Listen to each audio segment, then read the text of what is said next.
Senador Paulo Paim, seja bem-vindo mais uma vez ao Café PT. Uma grande satisfação poder conversar com o senhor mais uma vez. Tudo bem? Tudo bem, Anderson? Uma alegria voltar aqui no nosso querido Café PT. A entrevista que provoca para ter um bom debate e mostrar como é que está indo o nosso governo e o nosso país. Sem dúvida. Senador, vamos começar então falando aí sobre a isenção de imposto de renda, né? Projeto que foi aprovado por unanimidade, inclusive, na Câmara dos Deputados e que agora segue para o Senado, né? Depois dessa votação na Câmara, qual a expectativa agora no Senado? Senador, o que o senhor espera realmente a partir de agora? Anderson, a minha expectativa é muito positiva. Tu sabe que quando a Câmara aprovou aquela PEC da blindagem, né, que eu disse até que era a PEC da bandidagem, e veio para o Congresso, veio para o Senado, e eu de pronto disse, aqui nós vamos enterrar essa PEC sem velório. Sim. E alguns duvidaram. E dito e feito, ela veio para cá e nós nem chegou a ir para o plenário, ela foi já rejeitada lá na CCJ. Eu estava lá e foi um belo debate, foi unanimidade. Por que eu lembro isso?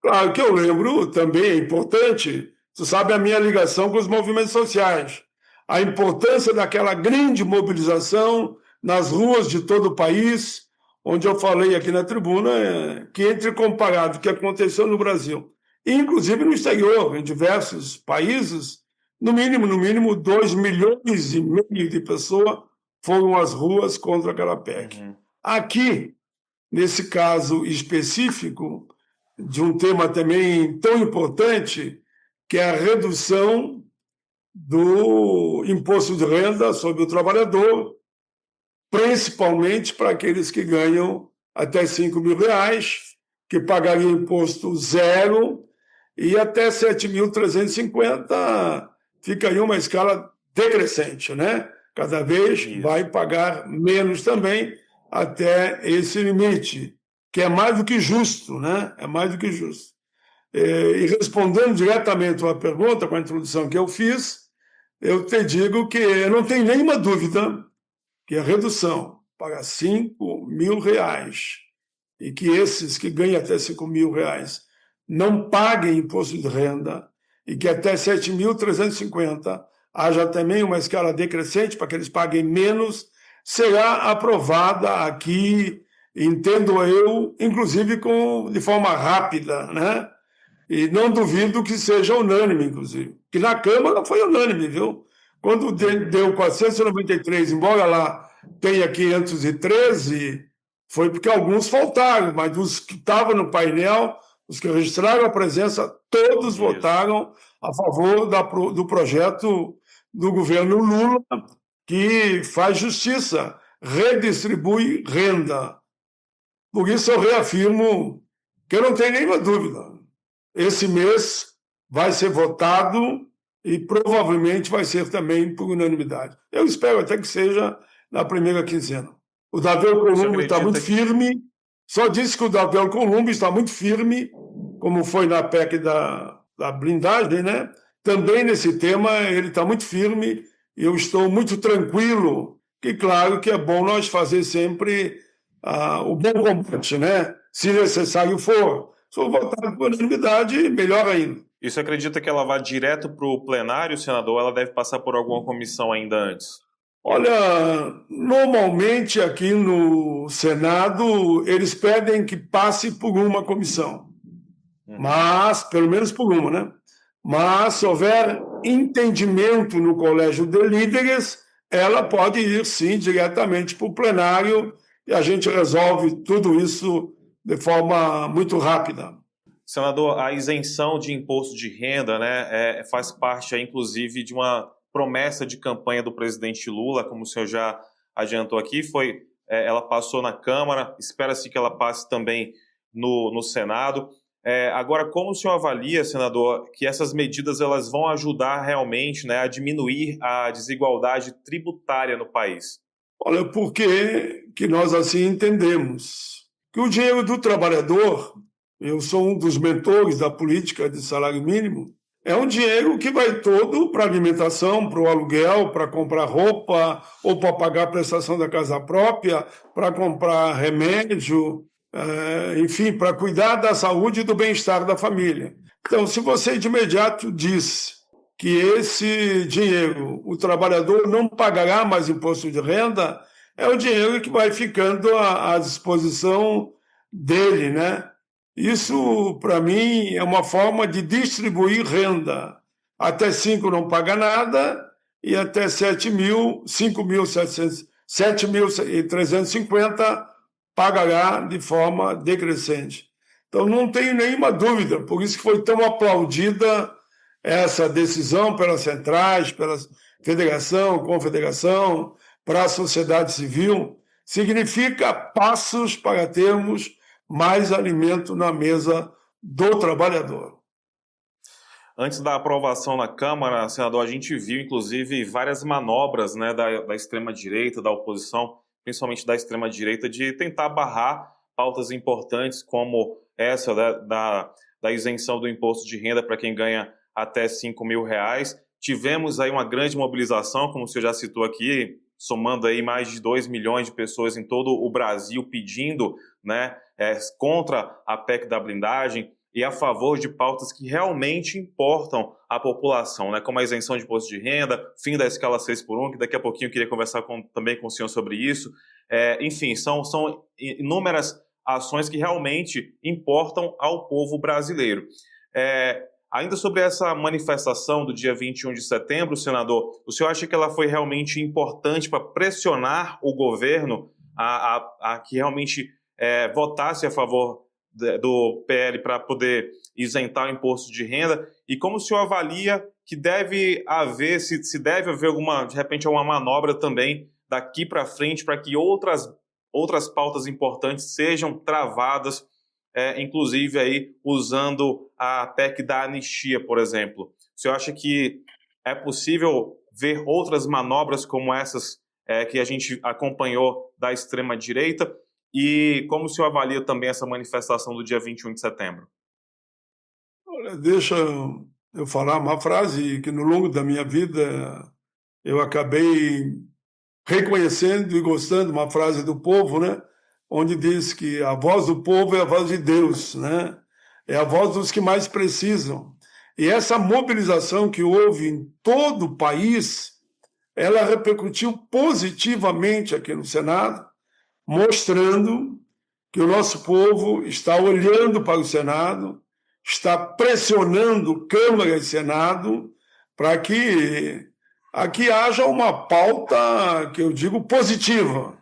Eu tenho ido a tribunas, olha, vou falar de coisa boa, daí falo de algumas iniciativas, como, por que não dizer, como a conversa de hoje do presidente Lula e o presidente Trump. Foi uma pauta positiva, estão dialogando, e o presidente Lula exigiu ou pediu, não importa o termo, o importante é que está dando certo, que o tal de tarifaço sobre os produtos brasileiros desapareçam.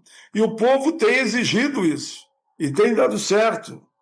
Agora, quanto a essa proposta do redução dos impostos, que eu já falei um pouco, né? Também ela foi fruto de manifestações e fez com que, inclusive aqui no Senado, o Eduardo Braga e o presidente da comissão, o presidente Renan Calheiros, também aqui votassem, né? Já que a Câmara não queria votar, fazendo uma pressão em relação à tal de anistia. Daí nós decidimos lá, eu estava lá, eu votei junto, defendi junto, de que não, nós vamos votar então, se a Câmara não votar. Resultado, nós votamos, também por unanimidade, a partir do Senado, o projeto até 5.000 não pagar e a 7.350 decrescente.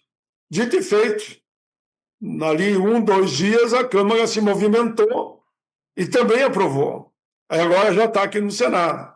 Então a pressão e o Congresso tem que parar de discutir só pautas negativas.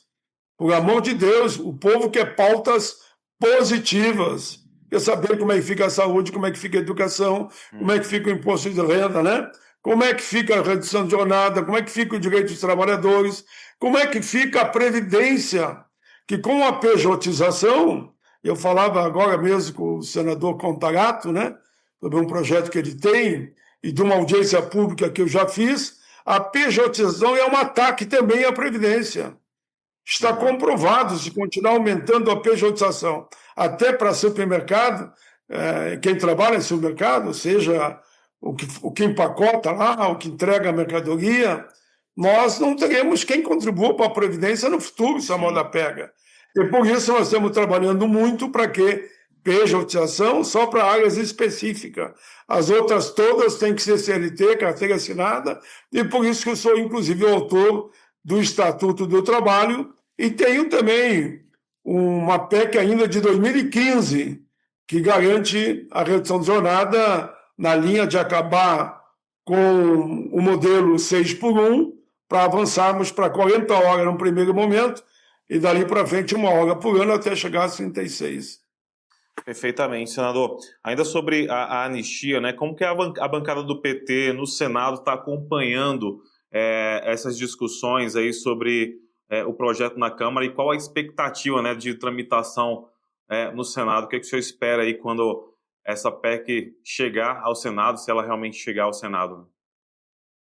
Olha, o presidente Lula, vi uma entrevista dele há pouco tempo, ele tem dado a linha. Uma coisa é você analisar caso por caso e até reduzir a pena de alguns daqueles que estavam na manifestação. Isso é uma coisa. Agora, anistia, como alguns querem, total, geral e restrita, isso não existe. O povo brasileiro não aceita, a base do governo não aceita, e tenho certeza que o executivo também não aceita, como o próprio judiciário não aceita, porque quem cometeu um crime desses não pode receber de uma hora para outra uma anistia total, geral e restrita, como se nada tivesse acontecido. Isso depõe contra a própria democracia. O debate que temos feito aqui vai nessa linha, que o presidente Lula deu um sinal aí. Uma coisa é você reduzir pena de alguns envolvidos, foram induzidos, né, a estar naquele 8 de janeiro. Outra coisa é tu discutir anistia total, geral e restrita. Perfeitamente. Eu saber justamente distinguir quem foi induzido daqueles que praticaram realmente, né, e dos mentores de tudo aquilo, né, senador? Mentores daquilo tudo, me permita, inclusive a imprensa toda divulgou daquele planejamento até de assassinar o vice-presidente, o presidente da República e o ministro do Supremo. Então isso não pode ficar assim, não existe isso. Quem comete o crime tem que responder por seus atos, seja quem for. Senador, vamos entrar aqui num tema que o senhor domina bastante, o senhor defende bastante aí no Senado, que é a defesa, né, dos direitos dos trabalhadores. Inclusive, o senhor até citou agora recentemente que ocorreu uma sessão especial sobre a pejotização e terceirização. Queria entender como é que foram essas discussões, né, aí no Senado e quais os principais desafios, né, para discutir esses temas que hoje dominam realmente o mundo do trabalho. E um mundo do trabalho que precisa ser sustentado, né? Previdência precisa ser sustentada. Então, é preciso que, primeiro, haja realmente esse amplo debate, mas queria ouvir do senhor aí também como que foram essas discussões, como têm sido essas discussões aí no Senado. Olha, eu sou autor do que eu chamo a CLT do século XXI.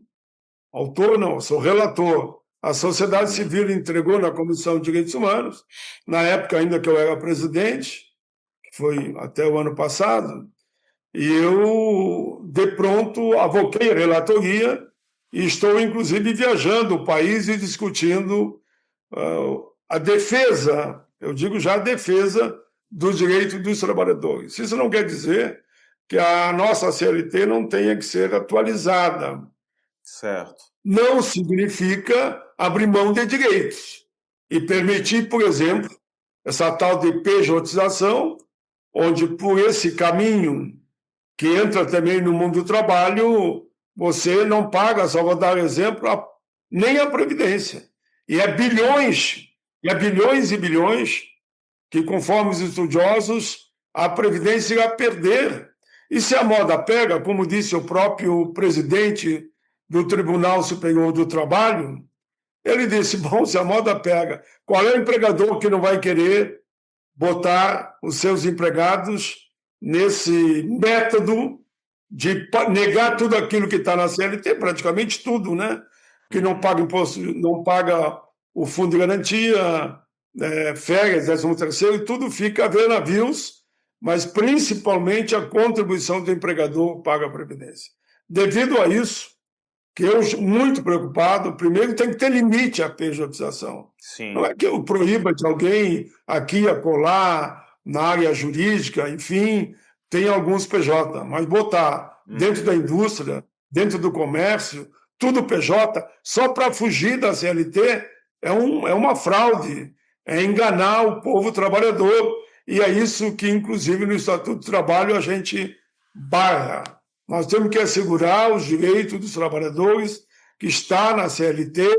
Podemos avançar com outras discussões, claro, como aquilo que estamos já conversando. Eu apresentei ainda em 2015, né? É a PEC 148 da redução de jornada. Então, nós queremos debater todos esses temas. O salário igual, homem e mulher. Nós temos uma lei que surgiu a partir do encaminhamento feito, inclusive pela equipe de governo, pelo presidente Lula. Nós vemos o tempo trabalhando, então estamos juntos. Acontece que não estão cumprindo. Isso é algo que nós vamos ter que, no Estatuto do Trabalho, reforçar a punição. Porque é mais do que justo, e homem e mulher na mesma função, o mesmo salário. Quem não está cumprindo que vai responder, inclusive com as penalidades que já foram apontadas na lei. Um outro caminho que eu percebo que, infelizmente, o grande capital tenta avançar é destruir a CLT e vai além. Eles querem acabar com a justiça do trabalho. Ora, a minha experiência como sindicalista, por muito tempo, fui inclusive secretário-geral e vice-presidente da CUT Nacional, mostra que a proteção do trabalhador está na legislação, claro, sendo bem claro, da CLT. E a Justiça do Trabalho manda cumprir o que está na lei. E eles querem acabar com a CLT e acabar com a Justiça do Trabalho. Isso é inaceitável. Os direitos dos trabalhadores do campo e da cidade temos que manter. Nós precisamos de qualidade de vida, e qualidade de vida na sua extensão maior, desde a jornada, que eu posso falar um pouco, como também direitos como férias, como 13º, como previdência justa. E na linha da previdência, eu venho há muito tempo levantando, e percebi agora, quando eu fui chamado para fazer uma palestra na abertura, né, no Congresso Nacional, que discutiu a previdência que queremos, eu levantei já lá com alguns especialistas a questão de que a contribuição do empregador deveria ser sobre o faturamento e não sobre a folha. Por que não isso? Porque se cada vez mais eles tentam inviabilizar o direito dos trabalhadores, nós temos que buscar recursos. Quem não quer manter o vínculo com a CLT, PJ não paga a Previdência. E aí aqui, como eu falei antes, né, nós estamos já debatendo com a bancada, inclusive, e com esses advogados que estavam lá, em torno de advogados juízes, nessa palestra que eu me referi, estavam lá em torno de 2.000 pessoas. E é um tema que nós temos aí com muito carinho, com muito cuidado, para não deixar que eles prejudiquem o trabalhador e ainda inviabilizem a nossa Previdência. É um tema que tem que ter realmente muito cuidado, né, senador? Porque uma pejotização irrestrita, ela pode representar, inclusive, o enterro aí da CLT, né? Definitivamente, da CLT a gente não e tem da mais... Previdência.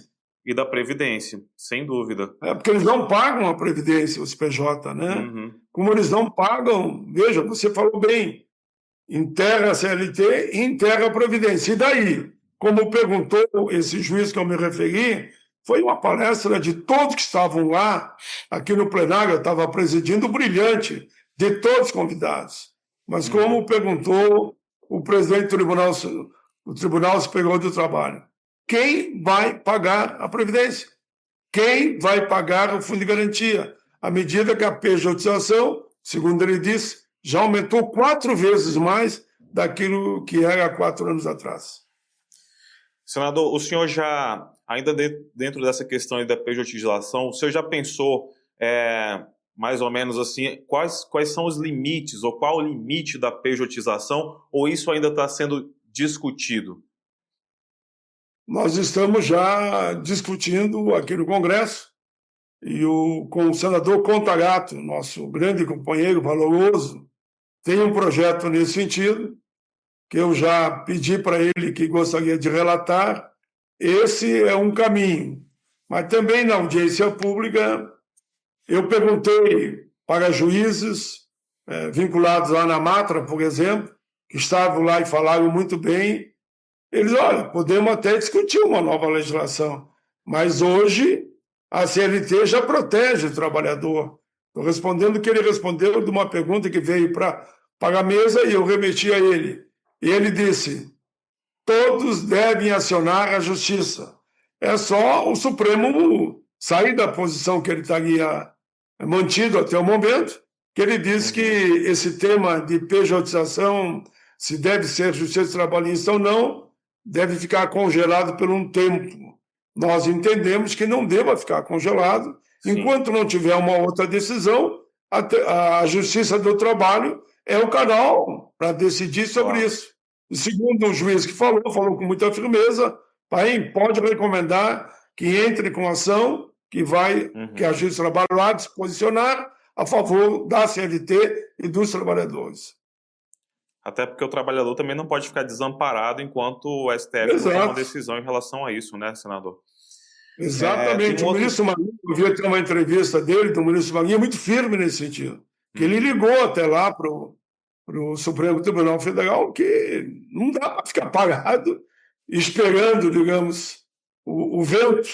E para onde vai a tempestade, as pessoas podem morrer nesse período, né? Que perdem todos os seus direitos praticamente. Senador, tem um outro tema em relação ao trabalho, que é a escala 6x1, né? Enquanto eu falo assim, enquanto a extrema-direita se atém ainda à PL da anistia, essas coisas todas aí que realmente não interessam em nada à maioria do povo brasileiro, a bancada do PT, né, a esquerda está mobilizada realmente em pautas que realmente interessam a população, como o fim da escala 6x1, agora também está entrando tarifa zero, né, que é um outro tema que deve levar bastante discussão no Congresso. Mas ainda sobre o trabalho, né, sobre a escala 6x1, o que falta, senador, para que essa PEC ela comece a tramitar e quantas pessoas seriam beneficiadas aí com a redução da escala de trabalho hoje no Brasil? Vamos falar então da PEC. Existe uma PEC, ou 2 ou 3 na Câmara, existe uma de nossa autoria aqui no Senado. A PEC 148 de 2015, eu apresentei ainda lá atrás, nós lutamos muito na Assembleia Nacional Constituinte, nós queríamos já reduzir para 40 horas semanais, chega a 48, conseguimos reduzir, estava o Lula, inclusive temos discursos, tanto meu como dele, como de outros companheiros, né? Que nós queríamos reduzir para 40 horas. Conseguimos o meio termo e reduzimos para 44, naquela época era 48.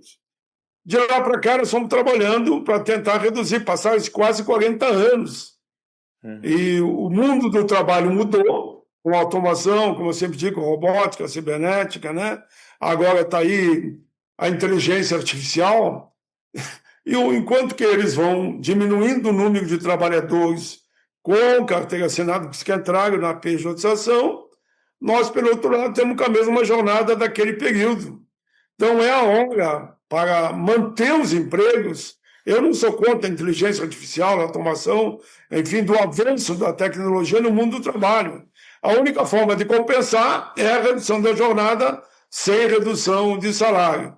Veja, tanto a minha PEC, que o Rogério Carvalho, relator, como a PEC da Erika Hilton, aponta para um primeiro momento reduzir para 40, aí já geraria em torno de 3 milhões de novos empregos, como depois, as PECs são muito semelhantes, é 1 hora por ano até chegar às 36.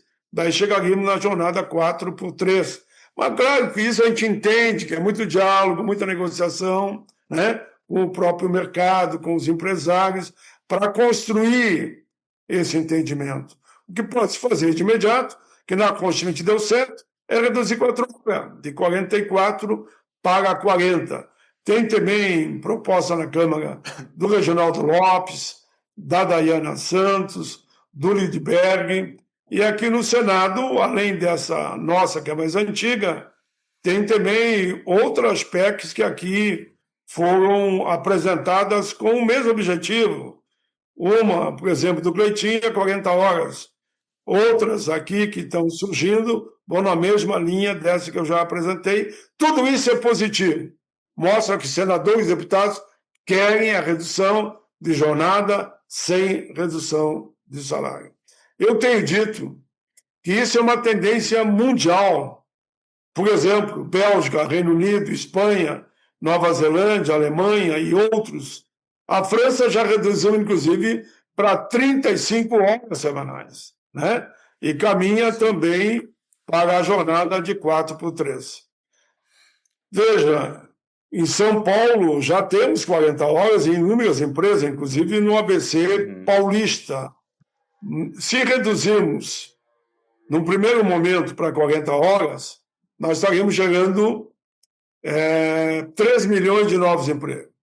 Se chegarmos a 36 horas, que seria a jornada 4x3, nós estaríamos aí gerando em torno, aí dá para dizer, de 6 milhões de empregos. E apesar, ainda com tudo isso, de uma jornada ainda não ideal, se formos para 40 e depois 36, vamos aceitar essa negociação, teremos com certeza menos acidente no trabalho, menos estresse, melhoria na saúde mental, menos faltas, aumento na produtividade. Estaremos, inclusive, aumentando a qualidade da produção, que os trabalhadores estarão muito mais descansados, terão mais tempo com a família, melhora a saúde deles e, consequentemente, todos ganham. Por isso que eu defendo com muito carinho e muita solidariedade ao povo trabalhador para que a gente consiga chegar nessa redução de jornada, num primeiro momento 40, e depois 1 hora por ano até às 36. Alguns me perguntam, mas essa da deputada Érica Hilton está tendo bastante divulgação, mas que bom que uma jovem deputada conseguiu fazer essa mobilização para atingir o mesmo objetivo de nós outros, né? Eu não estou preocupado quem aprova primeiro ou não. Se a Câmara aprovar primeiro e mandar para o Senado, a gente manda anexar as que estão aqui e vamos dar preferência, claro, por aquela que veio da Câmara. Se for o contrário, se aprovar primeiro essa que já está na CCJ pronto para votar, poderá ser votada nos próximos 15 dias, e se for aprovada no Senado, vai para a Câmara, e lá, naturalmente, eles saberão também trabalhar com as duas propostas, eu diria, embora envolve inúmeros parlamentares e senadores, com as duas propostas. O importante para nós é aprovar a redução de jornada para gerar mais renda, qualidade de vida para toda a nossa gente. Mais alimentação na mesa, mais tempo para estudar, para fazer cursos técnicos, por exemplo, entendendo que a robotização e a inteligência artificial está aí. O importante é que o trabalhador seja beneficiado, né, senador? Independente. Exato, isso é que interessa. Eu não sei se quem é visto o aí. pai da criança. Me parece, senador, que tem um novo fenômeno surgindo, inclusive a gente vê com o índice de desemprego aí a 5,6%, né? Algumas empresas já estão se antecipando a isso, inclusive, viu? Já estão aí oferecendo nas suas vagas de emprego, empregos aí, né? Vagas com escala 4x2, viu? já estão fazendo isso aí para poder justamente Exatamente. incentivar que novos Isso é muito trabalhadores bom. possam assumir as funções. E eu cumprimento os empresários que estão fazendo isso. Veja, no Rio Grande do Sul, por exemplo, a GM já faz. Sim. Temos outras empresas de médio porte que já estão fazendo, porque aumenta a produtividade. É menos falta, menos gente pedindo demissão, né? E, como eu disse antes, em São Paulo, no ABC, inúmeras empresas no país estão caminhando nesse sentido. Então, quanto mais eles precisarem de profissionais e nós pudermos ter uma jornada menor, isso gerará emprego, renda, qualidade de vida para os trabalhadores, que poderão ter uma jornada decente para que eles possam, enfim, dar uma atenção melhor para a família, inclusive, dar um atendimento melhor para a família e produzir muito mais. Estarão com a mente, digamos, mais livre, mais aberta, não estarão cansados. Aí temos falando, inclusive, da saúde mental. Sem dúvida, senador. Para a gente finalizar esse bate-papo de hoje, também tem um assunto que eu queria falar com o senhor, que nesse mês, agora em outubro, completam 22 anos do Estatuto do Idoso, né? O senhor também ajudou bastante aí na elaboração, né? Eu queria, inclusive, poder entender aí do senhor, né? O senhor, inclusive, presidiu uma sessão, né, nessa segunda-feira no plenário do Senado sobre esse tema. Como é que foi essa sessão? Eu queria saber quais são os principais avanços que o senhor destaca aí do Estatuto do Idoso aí ao longo desses 22 anos. Veja bem, o Estatuto do Idoso, é bom contar a história e a origem, né? Um dia nós vamos fazer um programa, se você puder, sobre a lei do Alzheimer, como surgiu ela, um projeto também de nossa autoria, em parceria com o governo. O projeto já foi aprovado há um ano atrás, já é lei e beneficia mais ou menos 2,5 milhões para mais de brasileiros, né? Dr. Leandro, no Rio Grande do Sul, que me apresentou a ideia, eu vim, transformei em lei, conversamos com os ministros da Saúde, conversamos com as mais variadas áreas do nosso governo, e o Lula sancionou num grande momento para todo o povo brasileiro. Então, além da Alzheimer, com certeza nós temos que, a pergunta que você fazia, eu dei o gancho na Alzheimer, significa que nós estamos com um compromisso na melhoria da qualidade de vida do povo brasileiro. Temos a lei também dos cuidadores, lei 15.069 de 2024, nossa autoria, mas que foi feita em parceria também com o governo Lula. Foi muita conversa, muito diálogo, com o apoio dos ministros, e ela já é também uma realidade. Então, os temas aqui são diversos, eu sei, todos vão na linha de melhorar a vida tanto dos trabalhadores, como também dos aposentados e pensionistas, que é o caso do Estatuto do Idoso. Lei 10.741 de 2003, de nossa autoria, completa 22 anos. Hoje eu distribuí alguns Estatutos do Idoso no plenário, onde ali tem a fala brilhante do presidente Lula, e o presidente Lula me deu também a palavra como autor, onde eu mostrei todos os benefícios, né, que o Estatuto do Idoso traz para o trabalhador, para a nossa gente, né? Contempla aí 32 milhões de idosos são beneficiados por essa lei tão importante, né? Me lembrei até que, na época, nós conseguimos trazer aqui os que participaram de uma novela, que foi o Oswaldo Lousada e a Carmen Silva, duas personagens marcantes que tratavam de um idoso que estava sendo maltratado, e eram eles, no caso, e eles vieram aqui, fizeram depoimento na comissão e também ajudaram, como a CNBB ajudou, como o presidente, na época, José Sarney, ajudou também, e como o presidente Lula ajudou. Eu conto às vezes a história, que o presidente Lula me liga na minha casa, e a funcionária lá, no fim de semana, atendeu, e ela disse: senador, eu acho que é lá do presidente Lula, você atende? Eu, de imediato, disse, claro que sim, é o presidente da República, minha amiga. E aí, com muita alegria, eu fui para o telefone e ele me disse, com rápidas palavras, pai, como é que está o estatuto? Nosso pessoal tem acompanhado, mas vamos ter a clima para votar? Digo, presidente, a clima, podemos votar. Claro que um toque seu dá um brilho especial, né? Afinal, ele pode contar que eu vou fazer esse encaminhamento e vamos aprovar. Depois da fala com ele, não demorou um mês e pouco ali, o estatuto foi aprovado. E o estatuto ele traz benefício em todas as áreas, na área, por exemplo, da educação, na área da saúde, na área da renda, na área de atendimento, em primeiro lugar, os idosos, né? Assento diferenciado em transporte público, além da proteção contra a violência, atendimento prioritário nas próprias ações na justiça, como também há também uma proteção diferenciada para eles em matéria da violência, no campo econômico e tratamento, inclusive, psicológico. E aí outros direitos fundamentais, eu diria, saúde, alimentação, previdência, moradia, emprego, transporte, assistência social e medidas protetivas.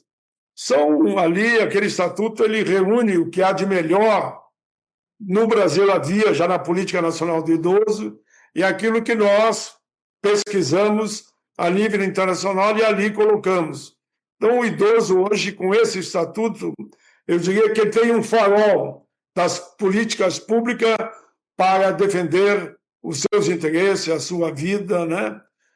Inclusive contra aqueles que se apropriam dos direitos dos idosos, como se apropriam do cartão para fazer empréstimo, como também se apropriam dos bens imóveis do idoso, muitas vezes. Ali tem todo um caminho muito bem construído, que nós fizemos com juízes, com promotores, procuradores e, claro, muito apoio do nosso governo. Por isso, o Estatuto foi aprovado e sancionado praticamente por unanimidade. Os jovens de hoje serão os idosos de amanhã, né, senador? Por isso é tão importante a gente poder contar com um instrumento como esse. Parabéns aí pela iniciativa, pelo empenho, inclusive aí. E é muito bom a gente poder saber que existe o Estatuto do Idoso, né, para proteger realmente os nossos idosos. E quando a gente também for idoso, né, a gente poder contar também com o Estatuto do Idoso. Parabéns aí pela iniciativa. Para não dizer que nós só falamos dos idosos, quero dizer que nós também aprovamos o Estatuto da Juventude. E a equipe do governo Lula foi fundamental, aprovaram na Câmara, veio para o Senado, eu me lembro que fosse hoje, um monte de jovens, que eu digo uma quantidade respeitável de jovens, vieram entregar para mim, pediram para me relatar. Eu digo, mas por que eu, um dos mais veteranos aqui? E ele respondeu, por isso mesmo, a velhice, a idade um pouco mais avançada, é símbolo de conhecimentos. E dito e feito, eu defendi e foi aprovado por unanimidade. Senão que a juventude está antenada também, e ela sabe que o Estatuto de Idoso é importante, mas da juventude também, que o jovem de hoje, como você falou, será o idoso de amanhã. Com certeza.